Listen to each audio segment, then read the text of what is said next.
السلام علیکم ورحمۃ اللہ۔ اتقی دعوت المظلوم فإنه ليس بينه وبين الله حجاب، کہ مظلوم کی بد دعا سے بچو کیونکہ اللہ اور اس کے درمیان کوئی پردہ نہیں رہتا۔ یعنی جس پر ظلم کیا جاتا ہے وہ جب اللہ کے دربار میں گڑ گڑاتا ہے اور اللہ کو اپنی شکایت بتاتا ہے اور اپنا روٹھا ہوا دل کو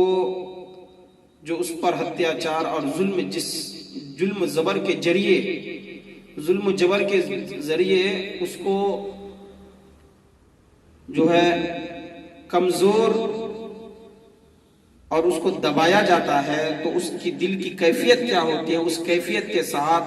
جب اس پروردگار کے دربار میں اپنی باتوں کو وہ رکھتا ہے تو حدیث میں بتایا گیا کہ بچو مظلوم کی بد دعا سے۔ کیوں؟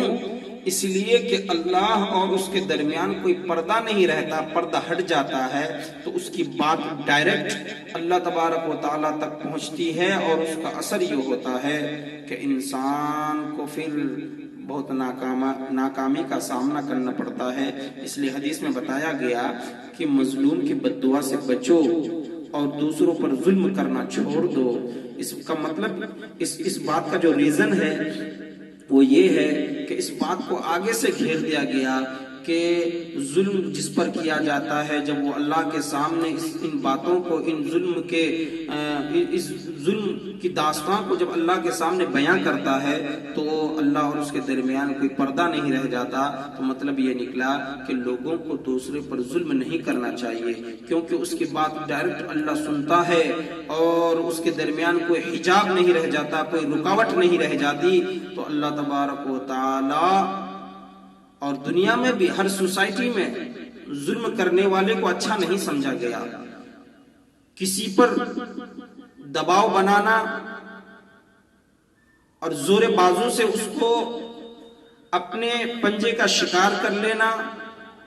اور اس کو دبا دینا، وہ کسی بھی سماج میں اس کو اچھا نہیں سمجھا جاتا۔ تو اسلام میں اور مسلمانوں کو اس نبی نے تعلیم دی ہے کہ مظلوم کی بد دعا سے بچو، یعنی پوری بات نکل کے وہاں جائے گی کہ تم ظلم ہی مت کرو۔ ظلم کرو گے تبھی تو تم جو مظلوم ہوگا وہ اپنے روٹھے ہوئے دل کو لے کر اللہ کے سامنے حاضر ہو کر گڑ گڑائے گا اور اللہ کے سامنے سر بسجود ہو کر اپنے دکھرے کو اور اپنے اوپر جو کیا گیا ہے اس پر اس چیز کو اللہ کے سامنے رکھے گا۔ تو انسان کو ظلم ہی نہیں کرنا چاہیے، اس کو سد بات کیا گیا ہے، اس کو باندھا گیا ہے کہ تم کسی کے اوپر ظلم مت کرو۔ دوستو، اللہ تبارک و تعالیٰ نے ہر انسان کو عقل و شعور اور فہم و فراست دی ہے۔ ہر انسان کو اللہ نے عقل و دانش سے نوازا ہے۔ اللہ تبارک و تعالیٰ نے ہر انسان کے اندر اللہ تبارک و تعالیٰ نے جو ایک مادہ رکھا ہے جس کا نام ہے دل، اس دل کا وزن اگر دیکھیں گے تو 100 گرام، 150 گرام، 250 گرام، 200 گرام ہو سکتا ہوگا، لیکن اللہ تبارک و تعالیٰ نے اس کو اتنا پاورفل بنایا کہ انسان دماغ سے سوچتا ہے، آنکھ سے دیکھتا ہے، پھر اس کا فیصلہ اندر جا کے دل میں ہوتا ہے۔ دل جو کہہ دیتا ہے انسان اس پر آمادہ ہو جاتا ہے۔ اس لیے انسان کو کوئی بھی کام جو کرنا چاہیے سوچ سمجھ کر کرنا چاہیے اور دیکھنا چاہیے کہ میں جو کر رہا ہوں، میرا دل جو فیصلہ لے رہا ہے تو یہ چیز صحیح ہے کہ نہیں ہے، یہ چیز جو میں کر رہا ہوں یہ ایسا تو نہیں کہ ضرر اور نقصان کا سبب بن جائے اور جو ہے لوگوں کا مجھے جو سامنا کرنا پڑے تو لوگ میرے نام اور اچھے سے نہ لیں، تان و تشنیع کریں، اور اس دنیا کے جانے کے بعد ہماری اچھائی کو لوگ چھوڑ کر لوگ جو ہے زمانہ بدنام کرنے پہ آمادہ اور تل جائے۔ اس لیے انسان کو ذاتی طور پر اور اخلاقی طور پر موریلٹی اور اس کا بیہیویئر اچھا ہونا چاہیے، اس کا اخلاق و عادات و اطوار لوگوں کے سامنے جو کردار کو پیش کرنا چاہیے تو اس کو بہتر طریقے سے بہتر انداز میں لوگوں کے سامنے پیش کرنا چاہیے تاکہ سماج بھی اس کو اچھا سمجھے اور اس کا ذاتی طور پر بھی خود بھی وہ اپنے آپ کو اچھا سمجھے۔ جب انسان کو 10 لوگ یا سماج اس کو اچھا کہتا ہے تو یہ ہے کہ جب کسی چیز کو بہت سے لوگ یا 10 لوگ اچھے کہتے ہیں تو اللہ کی غیرت کو بھی حیا آتی ہے کہ اس آدمی کو برا کہنے میں، سمجھ رہے ہیں؟ اس لیے ایک دو اشعار ہے کہ صفا مروا پہاڑی پر تلاش آب میں دوری، صفا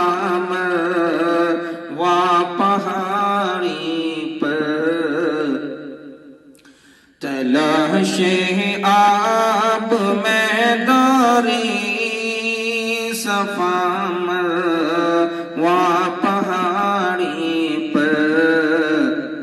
صفا مروا پہاڑی پر تلاش آب میں دوری، بلند و پست پر فکرے شے نایاب میں دوری۔ یہ نقشہ اس شعر میں اس کا کھینچا گیا ہے کہ جب حضرت ابراہیم علیہ السلام کا بیٹا اسماعیل کو چھوڑ کر حضرت ابراہیم واپس آ گئے تھے اللہ کے حکم سے، اور اس کی ماں لے کر اس کو وہیں تھی، اور پانی کی پیاس کی شدت کی وجہ سے جو حلق اور لب سوکھ گیا تھا تو ماں کی ممتا کو دیکھ کر اتنا ترس آیا کہ وہ پانی کے لیے کبھی ادھر دوڑتی تھی کبھی ادھر دوڑتی تھی صفا مروہ پہاڑی پر، جس کو اللہ تبارک و تعالیٰ نے سنت ابراہیمی کے نام پر قیامت تک جاری کر دیا ہے، یعنی حج وہاں اس کام کو انجام دیے ہوئے بغیر آپ کا حج پورا نہیں ہوگا۔ اس نقشے میں اسی نقل و حرکت کا نقشہ کھینچا گیا ہے۔ تو آگے کیا ہے کہ کبھی سمت جاتی تھی کبھی سمت جاتی تھی، کبھی سمت جاتی تھی کبھی سمت جاتی تھی، یعنی حضرت ابراہیم کی بیوی اپنے بیٹے اسماعیل کے تڑپ کو دیکھ کر کبھی ادھر جاتی تھی کبھی ادھر جاتی تھی، لیکن ماں تو ماں ہوتی ہے۔ پھر جو ہی دیکھتی تھی کہ کہیں پانی، یعنی آپ دیکھیں کہ کہیں اگر آپ راستے میں چل رہے ہیں دور آپ کو دکھائی پڑے گا، نظر آئے گی کہ جیسا پانی ہے، ایسے ہی حضرت ابراہیم کی بیوی اپنے بیٹے کے لیے دوڑتی تھی اور اس کو ایسا لگتا تھا کہ کہیں پانی ہے، دور جاتی تھی، پھر بچے کا جب خیال آتا تھا کہ میں بچے کو چھوڑ آیا ہوں تو پھر دوڑ کر واپس آ جاتی تھی بچے کے پاس۔ تو اسی کو اس شعر میں قلم بند کیا گیا ہے کہ کبھی سمت جاتی تھی کبھی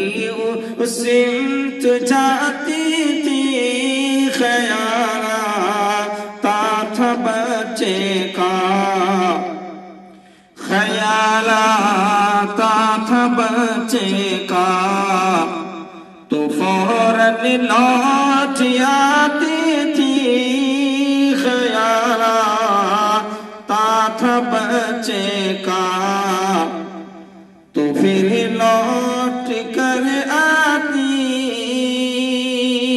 کبھی سمت جاتی تھی کبھی سمت جاتی تھی، خیال آتا تھا بچے کا، تو فوراً لوٹ آتی